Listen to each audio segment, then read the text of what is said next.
नमस्कार दोस्तों, मैं कुंदन कुमार आपका स्वागत करता हूं आपके अपने चैनल एसएससी दीप पर। कैसे हैं? आशा करते हैं अच्छे होंगे, स्वस्थ होंगे और अपने एग्जाम की तैयारी में लगे हुए होंगे। आपके एग्जाम से संदर्भित आज रीजनिंग के हम पार्ट 85 करने वाले हैं, जिसमें टॉप 20 अति महत्वपूर्ण प्रश्न लेके आए हैं जो आपके आगामी आने वाले एग्जाम में काफ़ी सहायता प्रदान करेंगे। इस प्रश्नों का प्रैक्टिस अधिक से अधिक जरूर कीजिएगा। वीडियो को शुरू से अंत तक जरूर देखिएगा। वीडियो अच्छा लगे तो लाइक भी कर दीजिएगा। चैनल पे नए आए हैं तो प्लीज़ चैनल को सब्सक्राइब कर लीजिए और अधिक से अधिक दोस्तों को शेयर कर दीजिए, ताकि मेरा मनोबल बना रहे और उत्साह भी बना रहे। यह हम आपके लिए इस तरह के कंटेंट अधिक से अधिक बनाने का प्रयास करें और उपलब्ध करवाएं आपके लिए एसएससी यूट्यूब चैनल के ऊपर।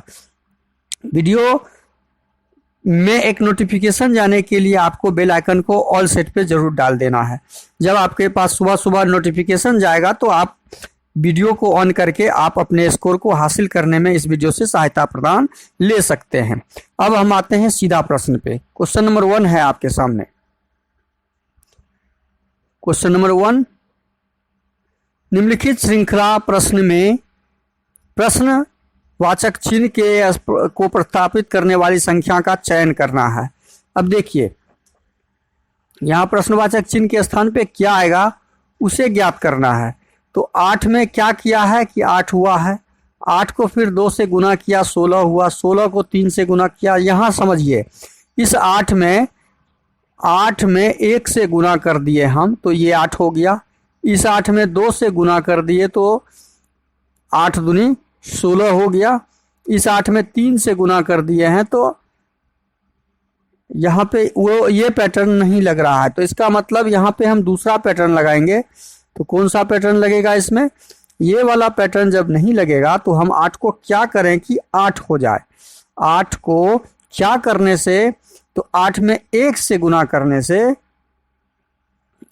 8 में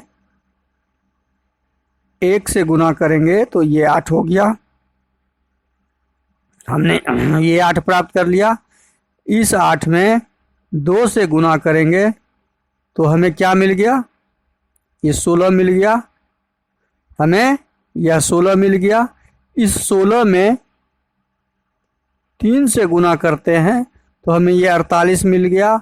और तब हम 48 में 4 से गुना कर देंगे तो हमारा आंसर प्राप्त हो जाएगा। 8 चौके 32, 4 चौके 16 और 16 3 19, 192। प्रश्नवाचक चिन्ह के स्थान पे हमारा आंसर आएगा 192 और 192 हमारा ऑप्शन डी में है। तो वो इस प्रश्न का सही आंसर हमने पैटर्न के हिसाब से क्या ढूंढा? 192 जो ऑप्शन डी में दिया हुआ है। अगला प्रश्न है क्वेश्चन नंबर 2, कौन से बेनारेख निम्नलिखित वर्गों को सही निरूपित करता है? अब देखिए कौन सा बेनारेख है इसमें।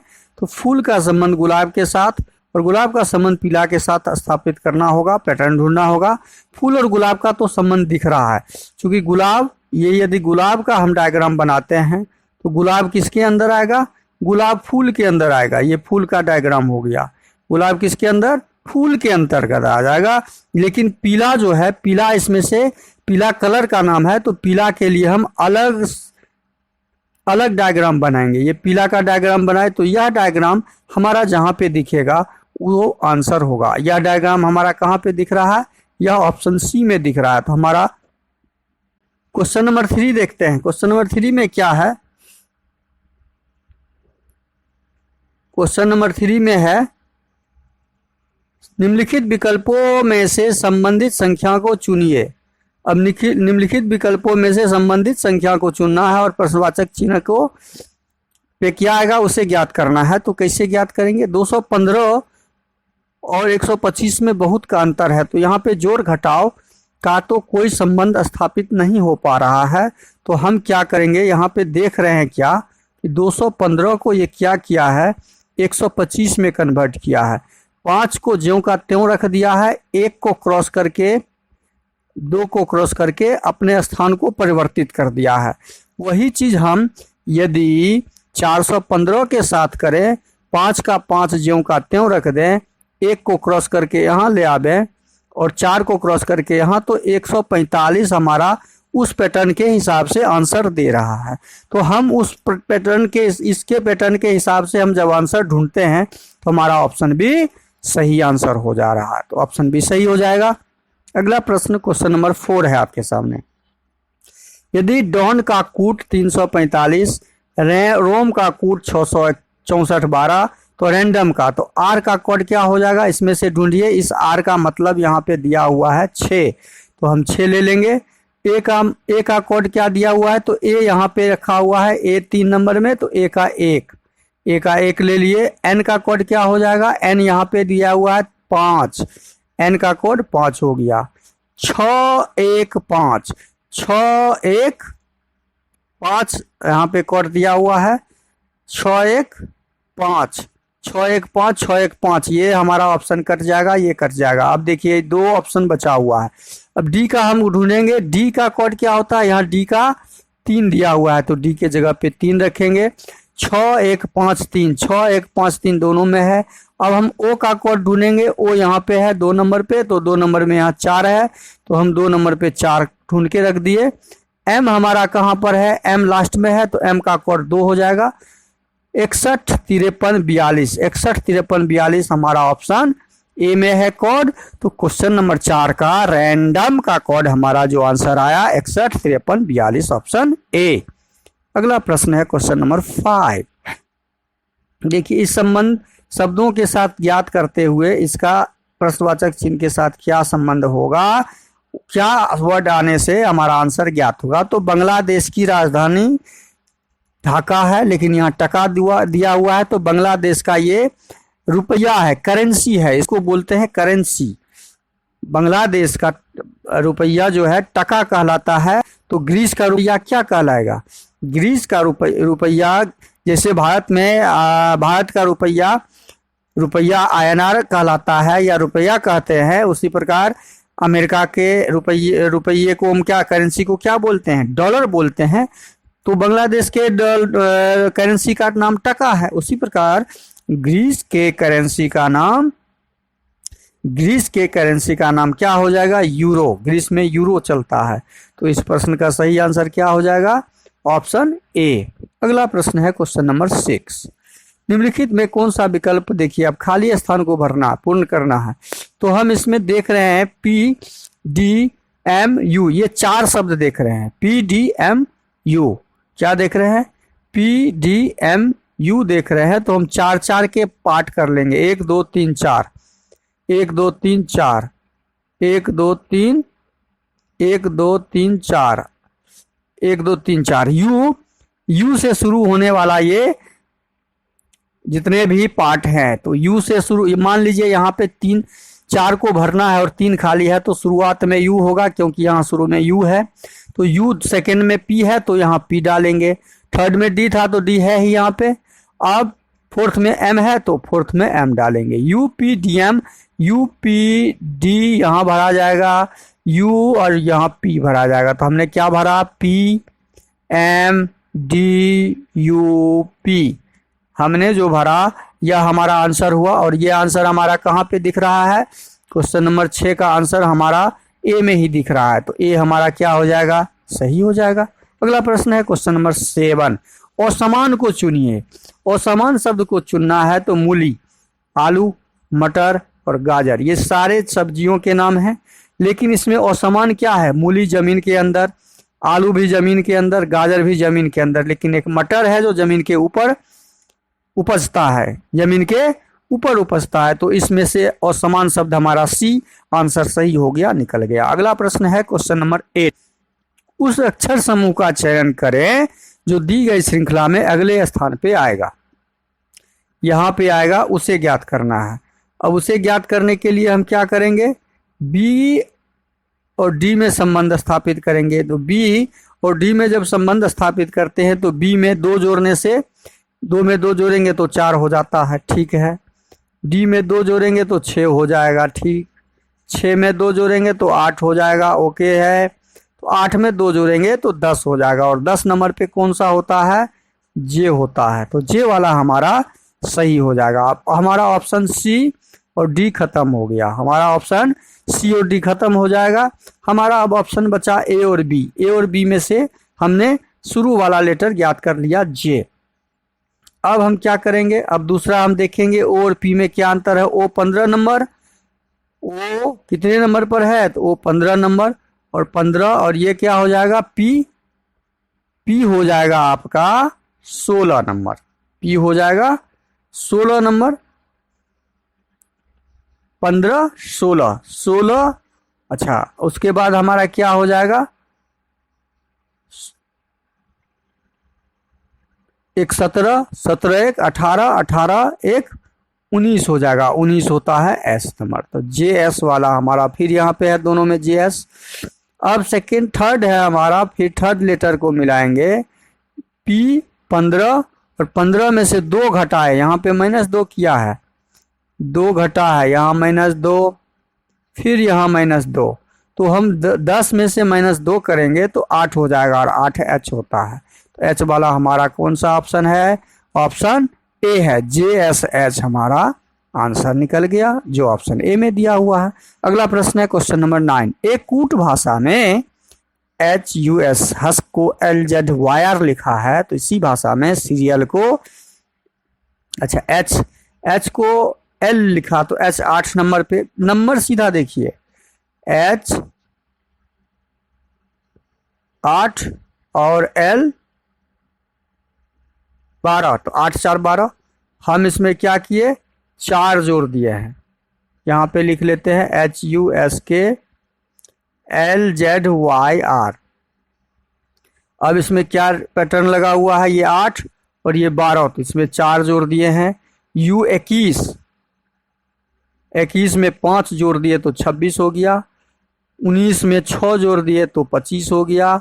11 में 7 जोड़ दिए तो 18 हो गया। देखिए 4 5 6 7 प्लस का यहाँ पे पैटर्न है। तो हम यहाँ पर जब शुरू करेंगे सीरियल का, सीरियल में SERIAL को, इसमें भी वही शुरू करेंगे, +4 से शुरू करेंगे, +4, इसमें +5 से शुरू करेंगे, तो +4 19 में एस होता है 19 नंबर, 19 में 4 जोड़ेंगे तो 23 हो जाएगा। 9 4 13, 23 कहाँ पे होता है, 23 होता है डब्लू, डब्लू वाला जो होगा, डब्लू वाला सब है। अब 5 नंबर पे 5 में 5 जोड़ेंगे तो 10, और 10 होता है जे, डब्लू जे वाला हमारा आंसर। अब ऑप्शन जो बचा वो होगा। और 18 नंबर में 6 जोड़ेंगे, 18 6 24, 24 होता है कहाँ पे, एक्स, एक्स वाला जो होगा, इस दोनों में एक्स है। 9 में हम 7 जोड़ेंगे तो 9 7 16, और 16 कहाँ होता है पी, पी वाला हमारा आंसर ऑप्शन ए। ओ अच्छा, पी वाला दोनों में है, तो हम ऑप्शन और आगे चेक करेंगे। ए होता है 1 नंबर पे, 1 में 8 जोड़ेंगे तो 9, 9 होता है कहाँ पे, आई, 9 होता है आई, आई वाला जो हमारा सब में आई है, तो हम लास्ट तक जाएंगे। एल होता है 11, 11 में 9 जोड़ेंगे तो 11 9 20, 11 9 20 जो टी होता है। 11 में 9 जोड़ेंगे, और एल 12 होता है, 12 में 9 जोड़ेंगे तो 21, और 21 हो जाता है यू, 21 हो जाता है यू, जो हमारा ऑप्शन ए में दिया हुआ है। तो इस प्रकार हम इसके कोड को ज्ञात करते हैं। अगला प्रश्न है क्वेश्चन नंबर 10। एम एन का भाई है, एन पी का भाई है, क्यू एम का पिता है। अच्छा, इसको बनाते हैं, एम एन का भाई है, यहाँ पे बनाते हैं। एन का भाई है कौन, एम, हमने डाल दिया, ये भाई है, लिख भी दिया भाई है। एन पी का भाई है, एन है, एन किसका भाई है, पी का भाई है, पी का भाई है एन, तो ये दोनों भाई भाई हो गया, मतलब जेंस हो गया। क्यू एम का पिता है, एम जो है उसका पिता है क्यू, इसका एक पिता है क्यू, हमने लिख दिया पिता है क्यू। इस कथन के आधार पर निम्नलिखित में से कौन सा कथन निश्चित रूप से सत्य नहीं है, सत्य नहीं है वो ज्ञात करना है। पहला कथन पढ़ेंगे, पी एम का भाई है, पी एम का भाई, पी एम का भाई है, पी एम का भाई, पहले ये सेंटेंस सही नहीं लग रहा है। अब सेकंड हम मिलाते हैं, एम पी का भाई है, एम P का भाई है, जब P का भाई N हुआ तो M भी होगा, ये कथन सही है। N Q का पुत्र है, Q का पुत्र यदि M है तो इसका भाई है तो N भी उसका पुत्र होगा, ये भी सही है। N M का भाई है, N M का भाई है तो ये लड़का था, ये लड़का था तो भाई है, सही है ये भी। तो ऑप्शन ए जो हमारा है वह सही नहीं है, इस कथन को मैच नहीं कर रहा है, तो इस प्रश्न का सही आंसर ऑप्शन ए हो जाएगा। पी एम का भाई नहीं है, पी के बारे में कोई जानकारी ही नहीं दिया गया है कि वह लड़का है या लड़की है, भाई भी हो सकता है और बहन भी हो सकता है, क्योंकि वहां पे कोई जेंडर दिखाया गया नहीं है। तो अगला प्रश्न है क्वेश्चन नंबर 11। निम्नलिखित शब्दों को एक तर्कपूर्ण अर्थपूर्ण तरीके से सॉल्व करना है। देखिए ये पूरे भारत के बारे में दिया हुआ है और उसको सजाना है छोटे से बड़े के रूप में, छोटे से बड़े के रूप में सजाना है। तो छोटे से बड़े के रूप में सजाने के लिए हम क्या करेंगे, राजस्थान यहाँ दिया हुआ है, सेकेंड में भारत है, उसके बाद दिया हुआ है आपका जयपुर, उत्तर भारत और एशिया। अब इसमें से सबसे छोटा हमारा दिख रहा है जयपुर, तो जयपुर हम पहले डालेंगे, ये हमारा काम जयपुर का हो गया। जयपुर के बाद हमारा पड़ेगा, जयपुर के बाद राजस्थान, क्योंकि राजस्थान जयपुर की राजधानी है तो राजस्थान उसके बाद हम डालेंगे, एक का भी काम कंप्लीट। अब हमारा बच गया उत्तर भारत और भारत, तो ये हमारा इसमें आ जाएगा उत्तर भारत, क्योंकि राजस्थान उत्तर भारत के अंतर्गत आता है और ये पूरे चीज भारत के अंतर्गत आता है, तो 2 नंबर उसके बाद। और ये सारा भारत एशिया में आता है, ये पूरा एरिया कहाँ पे आ जाएगा, एशिया में। तो हमने सजा दिया 31 42 5, 31 42 5 हमारा ऑप्शन डी में है, तो ऑप्शन डी सही हो जाएगा। हम क्रम अर्थपूर्ण तर्कपूर्ण करते हुए ऐसे सजाते हैं। अगला प्रश्न है क्वेश्चन नंबर 12। क्वेश्चन नंबर 12 में दिया हुआ है दी गई आकृति में कितने त्रिकोण हैं। अब यहाँ पे 1 2 खंड है, यहाँ पे 1 खंड है, यहाँ पे 1 2 खंड है, यहाँ भी 2 खंड है, यहाँ भी 2 खंड है। जब खंड हम ज्ञात कर लेते हैं तो खंड का योग कर लेते हैं। 3 त्रिभुज, इसका 1 का 1 हो जाएगा, इसका 3 का 3 हो जाएगा, इसका 3 त्रिभुज, इसका भी 3 त्रिभुज। अब टोटल जब जोड़ेंगे तो 3 चौके 12 1 13, कुल कितने त्रिभुज हो जाएंगे हमारे आंसर 13, जो ऑप्शन सी में दिया हुआ है। त्रिभुज को ऐसे ज्ञात किया जाता है, किसी भी त्रिभुज में जितने खंड की संख्या हम लिख देंगे और उसको योग कर देंगे, उसको जोड़ देंगे, वो हमारा टोटल त्रिभुज का संख्या आ जाएगा। अगला प्रश्न है क्वेश्चन नंबर 13। कार्तिक अपने घर से उत्तर की ओर चलिए। उत्तर दक्षिण तो हमेशा आपको याद रखना होगा, ये उत्तर होता है, ये दक्षिण, ये पूरब, ये पश्चिम। अब प्रश्न में दिया है उत्तर की ओर 40 मीटर सीधे चलता है, उत्तर की ओर चलता है, यहां से मान लीजिए उत्तर की तरफ चला, ठीक है, 40 मीटर चला, तो ये 40 मीटर चला, फिर बाएं मुड़ता है, और उत्तर, ये हम दक्षिण की तरफ चला दिए, उत्तर ऊपर की जाएगा ना, उत्तर की ओर जब जाएगा तो यहां से मान लीजिए चला तो ऊपर की ओर जाएगा। ये 40 मीटर चला और बायां मुड़ जाता है, ये इसका दायां हो जाएगा, ये इसका बायां मुड़ गया। 25 मीटर चलता है, 25 मीटर चला, वह फिर से बाएं मुड़ जाता है, तो फिर इसका ये दायां हो जाएगा, ये बायां मुड़ गया, और 15 मीटर चला, 15 मीटर चला, अंततः वह बाएं मुड़ता है, फिर बायां मुड़ जाता है यहां से, और 25 मीटर चलता है। जितना दूरी ये तय किया इतना दूरी ये तय किया, कर दिया, यहाँ पहुंच गया, जिसका नाम x डाल दिया गया। अब जहां पे पहुंचा है उसका नाम x रखा है, उसके घर तथा बिंदु x के बीच, ये घर था, यहां से चला था, बिंदु x के बीच की न्यूनतम दूरी। अब न्यूनतम दूरी ज्ञात करने के लिए टोटल दूरी ये 40 मीटर है और ये 15, यहाँ पे ये 15 है तो ये भी 15 मीटर हो जाएगा। तो 40 में से हम 15 घटा लेंगे तो अभी वो 25 मीटर, 10 में से 5 गया 5, 3 में से गया 2, 25 मीटर की दूरी पे घर से खड़ा है यह। तो इस प्रश्न का सही आंसर हमारा क्या आ जाएगा, ऑप्शन सी हो जाएगा। अगला प्रश्न है क्वेश्चन नंबर 14। लुप्त संख्या ज्ञात करना है। लुप्त संख्या ज्ञात करने के लिए हम क्या करते हैं, हम लुप्त संख्या ज्ञात करने के लिए बड़ी संख्या की तरफ देखते हैं। तो ये बड़ी संख्या ऊपर की तरफ दिया हुआ है, तो हम नीचे से ऊपर की तरफ को देखेंगे। हम नीचे से ऊपर की तरफ को देखेंगे। हम इधर से ही लेते हैं, तो 12 को 8 से गुना कर दिया है तो हमें ये प्राप्त हो गया।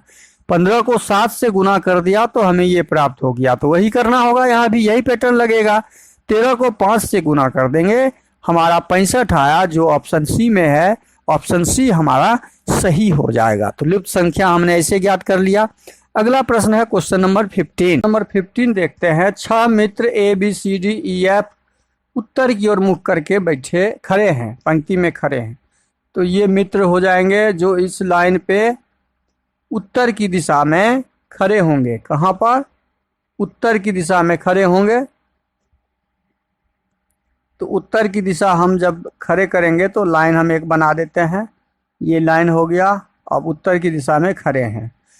पहला दिया हुआ है B F और D के बीच में है। B कहाँ पर है? F और B हम बीच में डाल देते हैं।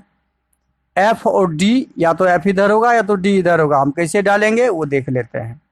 E A और C के बीच खड़ा है। E और A C के बीच में खड़ा है, तो इस तीनों से E A C का कोई संबंध नहीं अभी दिख रहा है। अब यहाँ देखते हैं, A D और F का पड़ोसी नहीं है। A जो है D का भी पड़ोसी नहीं है। D यदि यहाँ रखते हैं तो D का भी पड़ोसी नहीं है और F का भी पड़ोसी नहीं है, मतलब इधर भी A नहीं होगा। अब इस सेंटेंस को पढ़ते हैं। C D का पड़ोसी नहीं है। C जो है D का पड़ोसी नहीं है, तो इसका मतलब D यहाँ हो जाएगा। और F हमारा, ये जो F था ये यहाँ हो जाएगा। C D का पड़ोसी नहीं है, लेकिन F के एकदम दाएं है। F के एकदम दाएं C है। ये सेंटेंस कंप्लीट हो गया मेरा। अब A D F का पड़ोसी नहीं है, हमने ये भी सेंटेंस पूरा कर लिया। A कहाँ पर है? D और F का पड़ोसी नहीं है, तो A हमारा हो जाएगा। अच्छा, E A और C के बीच में है, A यहाँ हो जाएगा। और E कहाँ हो जाएगा? A और C के बीच में बैठा दिए। 6 बैठ गया। इनमें से 2 लोग के बीच में C खड़ा है। किस 2 लोग के बीच में C खड़ा है? तो 2 लोग तो यहाँ तो क्लियर दिख रहा है। 2 लोग F और E के बीच में खड़ा है। F और E जो ऑप्शन A में दिया हुआ है, B, C और D ऑप्शन होगा नहीं। अगला प्रश्न है क्वेश्चन नंबर 16। यह दर्पण आकृति में कैसा बनेगा? ये आकृति उठ के इस यहाँ से शुरू हो जाएगा। जैसे भी शुरू होगा, इस कॉर्नर से शुरू हो जाएगा। इस कॉर्नर से शुरू होने वाला तो ऑप्शन डी दिख रहा है। ऑप्शन सी में भी दिख रहा था, तो ये इस लाइन पे नहीं गया है। देखिए, ये इस लाइन पे नहीं गया है। ये सब जो भी है इस पे आएगा। तो हमारा ऑप्शन सी भी नहीं होगा, बी भी नहीं होगा, ए भी नहीं होगा। अगला प्रश्न है क्वेश्चन नंबर 17। नीचे दिए घन के 3 अवस्था बी के विपरीत कौन सा होगा? देखिए, इस टाइप का जब भी प्रश्न आवे तो ये सारे सामान्य पासे होते हैं। कौन से पासे होते हैं? सामान्य पासा होता है। और सामान्य पासा का मतलब है हम कॉमन चुनेंगे, और हमें चुनना क्या है? बी के विपरीत को ज्ञात करना है। तो हम कोई 2 पासा लेंगे और उसमें से कॉमन चुनेंगे। हम इसी पासा को ले लेते हैं। इसमें F कॉमन है, F कॉमन है। सेकेंड और थर्ड को ही ले लेते हैं। सेकेंड पासा और थर्ड पासा को ले लेते हैं।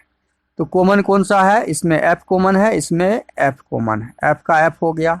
F से हम क्लॉकवाइज चलेंगे तो यहाँ उसके बाद E की तरफ जाएंगे, और इसमें F से क्लॉकवाइज जाएंगे तो G की तरफ जाएंगे। तो G की तरफ जाएंगे, हमें ज्ञात करना था B के विपरीत। B के विपरीत ज्ञात करना है।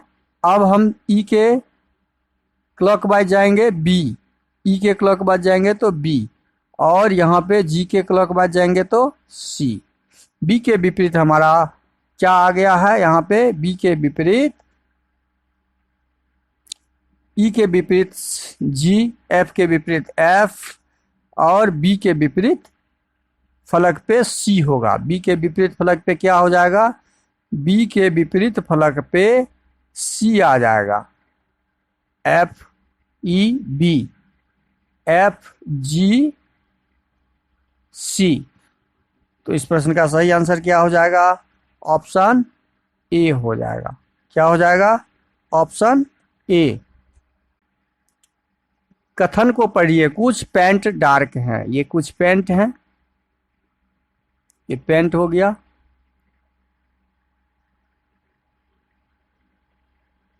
या डार्क हो गया, ये डार्क हो गया। ये कुछ पैंट हैं जो डार्क हैं। सभी डार्क कोट है, जितना भी डार्क है ये सब क्या है, कोट है, कोट है। अब निष्कर्ष को पढ़ेंगे, ये डार्क हो गया। कुछ पैंट कोट है, कुछ पैंट जो है हमारा, कुछ पैंट कोट के अंतर्गत आता है। देखिए ये एरिया कोट के अंतर्गत आता है, तो इसका मतलब ये निष्कर्ष सही है। सभी डार्क कोट है, जितना भी डार्क है, जितना भी डार्क है, ये डार्क है, ये पेंट है, जितना भी डार्क है वो सारे डार्क कोट में के अंतर्गत आता है, नहीं, डार्क कोट के अंतर्गत नहीं आ रहा है। तो यह स्टेटमेंट्स, यह निष्कर्ष सही नहीं है। तो इस प्रश्न का सही आंसर ऑप्शन डी हो जाएगा। अगला प्रश्न है क्वेश्चन नंबर 19। एक कूट भाषा में सन को एस को लास्ट कर दिया, यू को यू के जगह पे छोड़ दिया, एन को फर्स्ट कर दिया। मतलब एस यू एन को एन के जगह पे और क्रॉस कर दिया है, एन और एस कर दिया, यू को यू। तो टॉप को बी वही किया है, पी टी को क्रॉस कर दिया है, पी यहाँ, और ओ को ज्यों का त्यों रख दिया है। तो हमारा फ्यू एफ यू आर का क्या हो जाएगा, वही क्रॉस कर देंगे दोनों को, यहाँ पे आर हो जाएगा, यहाँ पे एफ हो जाएगा, यहाँ यू का यू हो जाएगा। तो आर यू एफ हमारा आंसर निकल गया। आर यू एफ कहाँ पर है, और पूछा क्या है, अंतिम अक्षर कौन है, एफ यू आर का अंतिम अक्षर एफ है। तो ऑप्शन ए हमारा सही हो जाएगा। अगला प्रश्न है क्वेश्चन नंबर 20। दी गई आकृति में कितने त्रिभुज हैं। तो 1 2 3 4। इसको हम क्या करते हैं, 4 को 2 से गुना कर देते हैं, वही हमारा त्रिभुज हो जाता है, यही आंसर हो जाता है जो ऑप्शन डी में दिया हुआ है। जब किसी वर्ग में खंड दिया हुआ हो तो खंड को ज्ञात करके हम उसको 2 से गुना कर देते हैं, तो हमारा त्रिभुज ज्ञात हो जाता है। क्वेश्चन नंबर 20 हमारा कंप्लीट हो गया। वीडियो अच्छा लगे तो लाइक और कमेंट कर दीजिएगा। चैनल पे नए आए हैं तो प्लीज़ सब्सक्राइब कर लीजिए चैनल को, और दोस्तों को अधिक से अधिक शेयर कर दीजिए। वीडियो को शुरू से अंत तक जरूर देखिएगा। बेल आइकन को ऑल सेट पे जरूर डाल दीजिएगा। थैंक यू, धन्यवाद, जय हिंद, जय भारत।